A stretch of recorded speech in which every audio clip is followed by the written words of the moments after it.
The sun's beating down on Riyadh and it's 40 degrees Celsius in the shade. Ghanas would rather be indoors. But like dozens of others, he's waiting outside the Qatar Airways office trying to sort out his travel plans. A diplomatic spat between Qatar and its neighboring countries has reached the boiling point, and Qatar Airways flights are among the first casualties. As you see, we're trying to get refunds, but the problem is the logistics. Now, if you want to rebook, how are you supposed to deal with the hotel booking, the rental car, the visa? Only some of them are refundable. So for sure I'm affected. Hopefully they'll give me a refund. Real-time data from FlightRadar24.com shows Qatar Airways flights are diverting over Iran to avoid Saudi and Emirati airspace after being banned by those countries. The airline arranged some charter flights on Monday to move in-transit passengers from Riyadh, but people with tickets for later dates are stranded and angry. Come to their office to accommodate me. They are trying to push me to get the money. How can I get the money, and how can I buy the new ticket? We came to see what's going on, whether they'll refund the tickets and give us money or change the flights. We came this morning and it was really crowded. Similar scenes of confusion are also playing out at grocery stores in the import-dependent country. This cell phone video shows people scrambling to stock up before supplies run out. Saudi Arabia has closed the only land crossing into Qatar.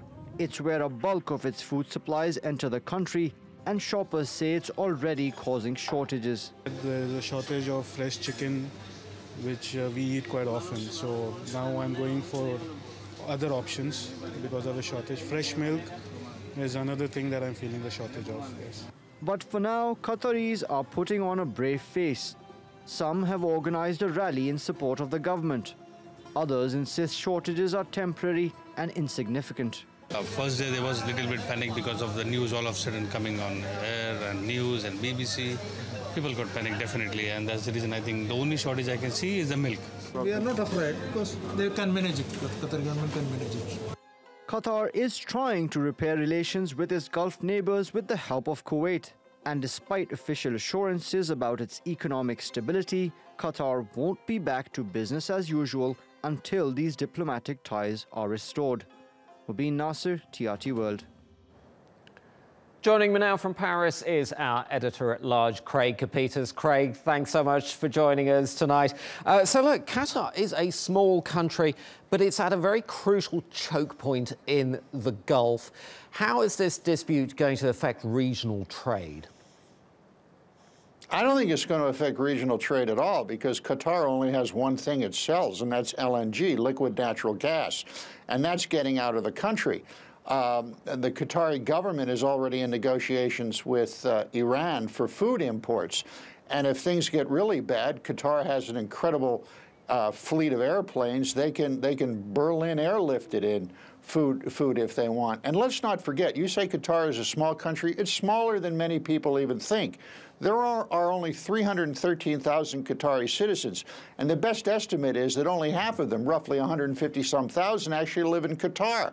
There are 2.3 million expats, and that is where the hurt locker is going to happen. Indeed, that's exactly the right point. The majority of people who live in Qatar are from elsewhere, and a lot of them are from rather poorer countries, such as South Asia, India and Pakistan, for example. How is this going to affect the broader region in places like that? Well, look, let's make no bones about it, as the Qatari government has never been kind to its expat community, particularly the laborers who work there. There's been numerous studies and reports on the construction of World Cup facilities, etc. Right now, the question is, are they getting food? It seems that they're struggling to find it. Are they going to be able to get their money out of the country? And are they going to get the money out of the country? Craig Copetas in Paris, thanks so much.